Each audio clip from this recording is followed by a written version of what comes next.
السلام علیکم، میرا نام عارف ہے۔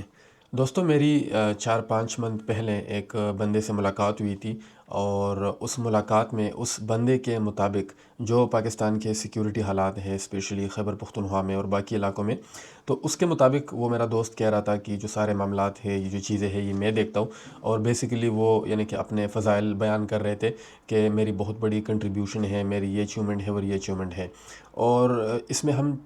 4 یا 5 لوگ بیٹھے ہوئے تھے، اور جب یہ ڈسکشن چل رہی تھی تو اس میں نے ایک سوال پوچھا تھا اس سے، اور میں نے اس کو یہ کہا تھا کہ چونکہ ان دنوں میں اسی پہ کام کر رہا تھا، تو میں نے اس سے سوال پوچھا تھا کہ یہ جو ہمارے ہاں یہ مسئلہ ہے ٹیررزم کا یا جو باقی چیزیں ہیں، تو میں نے کہا یہ پوری دنیا میں ہر ملک میں کوئی نہ کوئی اس طرح کی پرابلم وہ موجود ہے۔ آپ آسٹریلیا کی اگزامپل لے لیں، یہاں پہ ان کے جو ایبوریجنل ہے یا جو باقی لوگ ہیں ان کے ایشوز ہیں۔ آپ نے بنگلہ دیش میں دیکھا، آپ نے ترکی میں بھی دیکھا، چائنا میں آپ کو پتہ ہے وہاں پہ بھی ایشوز ہیں۔ سب سے بڑی اگزامپل انڈیا کی ہے، جو نیکسلائٹ مومنٹ اور جو باقی چیزیں ہیں وہ ہم سے کہیں کہیں زیادہ تھی،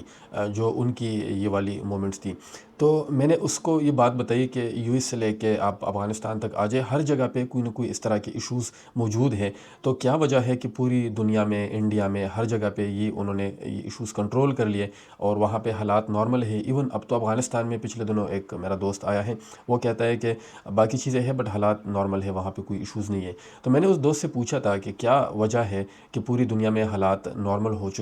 چکے ہیں، اور آپ کے مطابق یہ اتنی بڑی بڑی اچیومنٹ ہے آپ کی، مگر پھر بھی ہمارے حالات وہ ٹھیک نہیں ہو رہے۔ تو اس پہ جب اس کو میں نے یہ کہا تو یہ بات اس کو بالکل بھی اچھی نہیں لگی، اس کا بڑا عجیب یعنی کہ وہ ریئیکشن تھا، اور اس نے اس کو پسند نہیں کیا۔ بیسیکلی وہ ہم سے بھی یہی چاہ رہا تھا کہ ہم اس کے جو فضائل ہے اس میں مزید ہم اضافہ کریں، جو کہ شاید اس سوال سے اس میں اضافہ نہیں ہوا، تو اس کو یہ بات اچھی نہیں لگی۔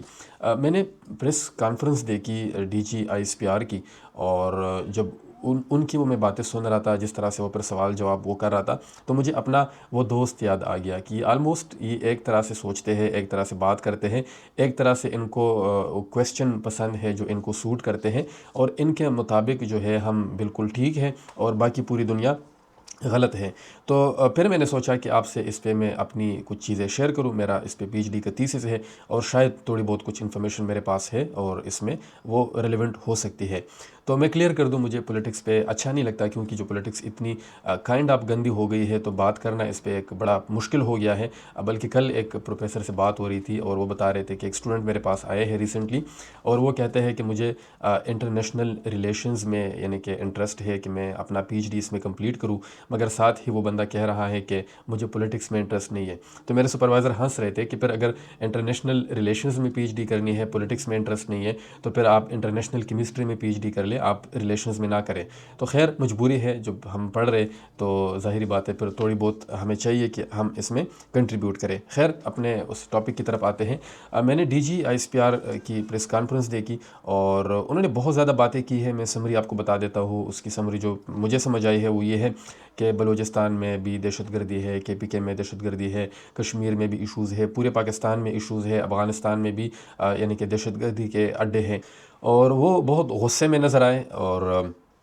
ان کے مطابق صرف وہ حق پہ ہے، اس کے علاوہ جو لوگ ان پہ تنقید کرتے ہیں، جو لوگ باقی ہے، چاہے وہ پاکستان کے اندر ہے باہر ہے، وہ سب لوگ جو ہے وہ غلط ہے۔ اور بیسیکلی انہوں نے قرآن کا وہ آیت اس کی طرف انہوں نے ریفر کیا، وَقُلْ جَاءَ الْحَقُّ وَزَهَقَ الْبَاطِلُ إِنَّ الْبَاطِلَ كَانَ زَهُوقًا۔ تو انہوں نے کہا کہ ہم حق پہ ہے اور ہمیں کوئی فرق نہیں پڑتا۔ تو جب ان کی پریس کانفرنس میں نے دیکھی، اگین مجھے میرے وہ دوست یاد آ گئے، اور اب کچھ چیزیں ہیں وہ میں آپ کے ساتھ شیئر کرتا ہوں، اور امید کرتا ہوں کہ اگر اس طرح کے سوالوں کے جواب بھی ہمیں ملیں گے تو اس سے اس میں کمی ہوگی جو ان کو شکایت تھی۔ تو سب سے پہلے انہوں نے یہ کہا کہ جو نیشنل ایکشن پلان بنا تھا تو اس پہ ہم نے عمل کرنا تھا، اور اس کے جو پوائنٹس ہیں وہ اب بھی سب کو معلوم ہے۔ اور اس میں ایک پوائنٹ یہ تھا کہ ایک نیریٹو بنے گا، چاہے وہ پروونشل یا وفاقی یا جو بھی سارے ادارے ہیں، یعنی کہ جو حکومتیں ہیں اور ادارے ہیں، وہ پھر اس میں جو ریلیجن اور باقی لیڈرز بھی آ جاتے ہیں، تو ان سب کا ایک ہی نیریٹو ہوگا کہ آیا یہ لوگ دہشت گرد ہے یا نہیں ہے، جو بھی ہے نیریٹو ایک ہوگا، اور اسی کے اوپر پھر سب کو چلنا ہوگا۔ تو اس پہ میرا ایک سوال ہے، نریٹو ان کے بڑے چینج ہوتے ہیں، تو عوام آپ کے کس نریٹو کو سپورٹ کرے؟ یعنی کہ اگر ہمیں یہ پتہ چلے کہ ایک وہ جو نریٹو جس کی آپ بات کر رہے ہیں کہ وہ کون سا ہے، تو آپ ہمیں اگر کلیئر بتا دیں گے، ہم پھر اس کو سپورٹ کریں گے، تو اس سے سارے مسئلے ہمارے حل ہو جائیں گے۔ فار ایگزامپل ان میں سے کون سا والا اس وقت ہم فالو کریں؟ ایک نریٹو ہمارا یہ تھا آفٹر سوویت وار جو 1979 میں، کہ ہم نے کہا کہ یہ جو اٹیک کر رہے ہیں افغانستان کو، انویڈ کر رہے ہیں، یہ ان کی غلطی ہے، ہم ان کو سپورٹ کریں گے۔ اگین ہم نے 80,000 یا 90,000 لوگ ان کے لیے ٹرین کیے، جن کو مجاہدین، فریڈم فائٹرز اور نیشنلسٹ کہتے تھے، اور پھر اس کے مطابق جو ہے ہم نے اس جنگ میں حصہ لیا۔ ایک ہمارا یہ نریٹو تھا۔ دوسرا ہمارا narrative again with reasons and season یہ چینج ہوتے ہیں، تو 9/11 کے بعد جو ہے ہمارا نریٹو مکمل چینج ہو گیا، وہ فلپ 180 پہ تھا، اور ہم نے کہا کہ یہ جو لوگ ہیں جو امریکہ کے خلاف لڑ رہے ہیں، یہ دہشت گرد ہے اور ہم اس کے خلاف لڑیں گے۔ اور پھر ہم نے جو ہے سپورٹ کیا امریکہ کو، اور اگر کوئی کویسچن کرتا تھا کہ ہمارے پہلے والے نریٹو کے ساتھ ہی میچ نہیں کر رہا، تو ہمیں بتایا جاتا تھا کہ نہیں، امریکہ نے کہا ہے کہ ہم آپ کو پتھر کے زمانے میں بیچ دیں گے، اور اگر ہم ان کا ساتھ نہیں دیتے تو اس سے ہمیں نقصان ہوگا۔ تو بیسیکلی امریکہ کی ڈر کی وجہ سے ہم نے افغانستان کے خلاف جنگ لڑی۔ تو ہم اگر یہ پتہ چل جائے ابھی کہ کیا اب یہ والا نریٹو ٹھیک ہے یا یہ بھی ٹھیک نہیں ہے۔ اور تیسرا پھر جب افغانستان نے وڈرا کی، یو ایس فورسز نے وڈرا کیا افغانستان سے، تو ہمارے یہ کرنٹ جو وزیر دفاع ہے، یہ بڑا انٹرسٹنگ ہے۔ انہوں نے کہا کہ فتح مبین ہے اور طاقت تمہاری ہے اور خدا ہمارا ہے، وغیرہ وغیرہ اس طرح کے جملے کہیں، یعنی کہ اس کے مطابق جو طالبان ہے وہ ٹھیک ہے۔ اب یہ تیسرا نریٹو آ گیا، اور اگین یہ اس کے 180 ہے جو اس سے پہلے تھا۔ تو انہوں نے کہا طالبان ٹھیک تھے، وہ حق پہ تھے، اس وجہ سے ان کی جیت ہوئی اور ہم نے بڑا اس کو سیلیبریٹ کیا۔ تو کیا یہ والا نریٹو ہم پھر اپنا لیں؟ اور چوتھا پھر ہمارے پاس اب کا اس وقت کرنٹ نریٹو ایک اور اب سامنے آ رہا ہے دبے الفاظوں میں، اور وہ یہ ہے کہ افغانستان فساد کی جڑ ہے اور ہمیں اس کے خلاف، یا وہ جو پچھلے دنوں اسٹرائک اور یہ جو چیزیں ہوئی ہیں، تو ہمیں اب ان کے اگین خلاف جانا ہے۔ تو یہ 4 آپ کو میں نے میجر نریٹوز بتا دیے۔ اس کے علاوہ بھی کافی ساری چیزیں ہیں، آپ سب جانتے ہیں۔ تو اس میں سے ہم کون سا والا نریٹو اڈاپٹ کرے؟ اور فار ایگزامپل ان چاروں میں سے جو ایک میجر نریٹو ہمیں بتایا جاتا ہے کہ اس کو اڈاپٹ کرے، تو پھر 7 جو پہلے 3 تھے اس کے اوپر اگر معافی مانگ لی جائے، بتا دیا جائے کہ ہمارا یہ نریٹو غلط تھا، اس کی وجہ یہ تھی، یہ والا غلط تھا، اس کی وجہ یہ تھی، اور اب جو ہے ہم اس پہ عمل کریں گے۔ تو میرا خیال ہے اگر یہ ایک نریٹو جو بالکل واضح ہو، اور پچھلے والوں کو آپ غلط کہہ دیں کہ یہ غلط ہوا تھا، اس پہ معافی مانگتے ہیں، یا معافی نہ مانگے، ویسے کہہ دیں کہ ہماری غلط پالیسی تھی، تو ہم اس کو پھر نہیں فالو کریں گے، اور جو ایک نریٹو بتایا جائے گا اس کو مانا جائے گا۔ تو میرا خیال ہے اس سے بہت بڑا فائدہ ہو سکتا ہے، اور لگے ہاتھوں میرا خیال ہے خواجہ آصف صاحب سے تو کم از کم وہ ڈیل کر لیا جائے کہ آپ فتح مبین یا وہ جو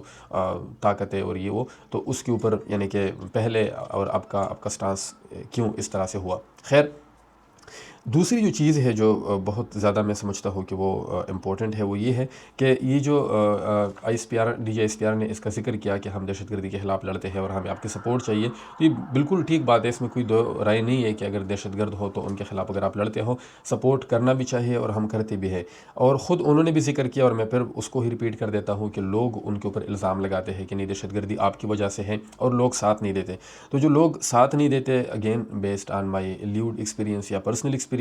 کہ لوگ اس لیے ساتھ نہیں دیتے کہ ان کو لگتا ہے کہ اس میں ان کی آرمی کی طرف سے کچھ غلطیاں ہوتی ہے، انٹینشنلی یا ان انٹینشنلی، اس پہ ہم بات نہیں کریں گے۔ اور ابھی ریسنٹلی ہم نے دیکھا کہ اس میں بچوں کی شہادتیں ہوئی، اس میں عورتوں کی شہادتیں ہوئی، تو اس وجہ سے پھر مسئلے جو ہے وہ بڑھ جاتے ہیں۔ تو جس طرح ڈی جی ایس پی آر نے کہا کہ انٹیلیجنس بیسڈ آپریشن ہوتے رہے ہیں، اور پتہ نہیں 60 ہو گئے پچھلے دنوں میں یا پچھلے سال میں، تو یہ میرا خیال ہے سب سے بیسٹ ہوگا کہ اگر یہ بتا دیا جائے کہ جو انٹیلیجنس بیسڈ آپریشن اب تک ہوئے ہیں، جو لوگ مارے گئے ہیں، ان کا جرم کیا تھا، وہ لوگ کون تھے، وہ کس جرم میں ملوث تھے، اور ان کو کیسے مارا گیا۔ اگر عوام کو نہیں بتا سکتے، سم ٹائم بتایا جاتا ہے کہ نہیں، انفارمیشن کانفیڈینشیل ہے، تو ایٹ لیسٹ حکومت کو اس میں وہ لے لے، اس کو یعنی کہ اعتماد میں لے لے، جو کے پی کی حکومت ہے، جو بلوچستان کی حکومت ہے، یا جو بڑے لیڈرز ہیں، کم از کم ان کو، یعنی کہ اس وقت آپ دیکھیں نا، جو کے پی کے کی حکومت ہے، وہ چاہتے ہیں کہ آپ جب آپریشن کرتے ہیں تو ایسے دہشت گردی بڑھتی ہے، تو کم از کم ان کو کنونس کر دے کہ یہ دہشت گرد ہے، اس بیس پہ ہم انٹیلیجنس بیس آپریشن کریں گے۔ تو جب حکومت آپ کا ساتھ دے گی، پھر ایک نیریٹو بنے گا، ظاہری بات ہے عوام بھی کنونس ہو جائے گی، وہ بھی آپ کے ساتھ دے گی۔ تو یہ چیز بڑی امپورٹنٹ ہوگی، اور یہ میں کیوں کہہ رہا ہوں، کیونکہ اس کا جواب آپ کو مل جائے گا اگر آپ ایک کتاب پڑھیں۔ اس کتاب کا ٹائٹل ہے دا اسپائی اسٹوریز، اور اس میں آپ کو پتہ چلے گا کہ ایسے ایسے آپریشن کروائے گئے ہیں ہم سے کہ یو ایس آپ کو پے کرتا تھا، آپ کو جگہ بتاتا تھا کہ آپ نے اس جگہ پہ جانا ہے، وہاں پہ جو بھی ہوگا آپ نے اس کو مارنا ہے۔ لوگ آپریشن کرنے کے لیے چلے جاتے تھے، بندے کو مار دیتے تھے، پتہ نہیں ہوتا تھا کہ ہم کیوں مار رہے ہیں اور کس بندے کو مار رہے ہیں، یہ تک نہیں پتہ ہوتا تھا۔ تو اب چونکہ یہ چیزیں ہوئی ہے، اب یہ ہمارے ریکارڈ کا حصہ ہے، اب لوگ ٹرسٹ نہیں کرتے، تو یہ بڑا اچھا ہوگا کہ اگر عوام کو نہیں آپ مطمئن کر سکتے، کم از کم جو بہت ریلیونٹ حکومت ہے اس کو اگر آپ کنونس کر دیتے ہیں تو میرا خیال ہے کہ اس سے بھی بڑا فائدہ ہو جائے گا۔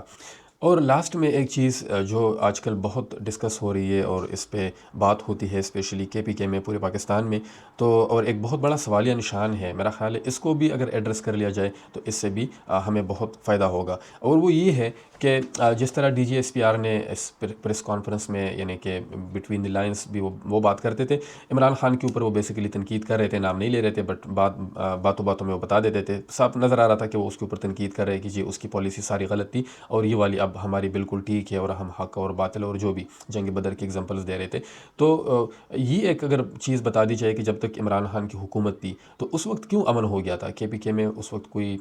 دہشت گردی نہیں ہو رہی تھی، لوگ سکون سے رہ رہے تھے، لوگ بڑے خوش تھے، اور اس بیلٹ نے، اس لوگوں نے بہت بڑے عرصے بعد اس طرح کا امن دیکھا تھا۔ اور جیسے ہی اس کی حکومت جاتی ہے، عمران خان کی حکومت جاتی ہے، اور اس کے بعد پھر دہشت گردی ہمیں نظر آتی ہے، تو یہ ایک بہت بڑا سوالیہ نشان ہے، اور لوگوں کے دلوں میں اس سے جو ہے بڑے یعنی کہ وہ شکوک و شبہات پیدا ہوتے ہیں۔ تو میرا خیال ہے اس کو بھی ایڈریس کرنا بہت زیادہ ضروری ہوگا۔ اگر یہ چیزیں ایڈریس نہیں ہوتی تو یہ تھوڑا سا مشکل ہوگا لوگوں کو کنونس کرنا، اور شاید اس طرح کی ایشوز یہ برقرار رہیں گے۔ تو یہ میری کچھ آبزرویشنز تھی، اور میں پھر کلیئر کر دوں، مجھے بالکل بھی اچھا نہیں لگتا کہ پولیٹکس کے اوپر اور اس طرح کے کنٹروورشل ایشوز کے اوپر میں بات کروں۔ مجھے اچھا لگتا ہے کہ کچھ پازیٹیو چیزیں ہو، اس کے اوپر آپ کے ساتھ گپ شپ ہو۔ مگر یہ جب پریس کانفرنس میں نے دیکھی تو بلکہ میں کہہ دیتا ہوں کہ مجھ سے برداشت ہی نہیں ہوا، اور میں نے سوچا کہ لازمی آپ کے سامنے کچھ چیزیں رکھوں گا۔ اگر ویڈیو اچھی لگی ہے اس کو لائک کریں، اس چینل کو سبسکرائب کریں، اپنا خیال رکھیے، اللہ حافظ۔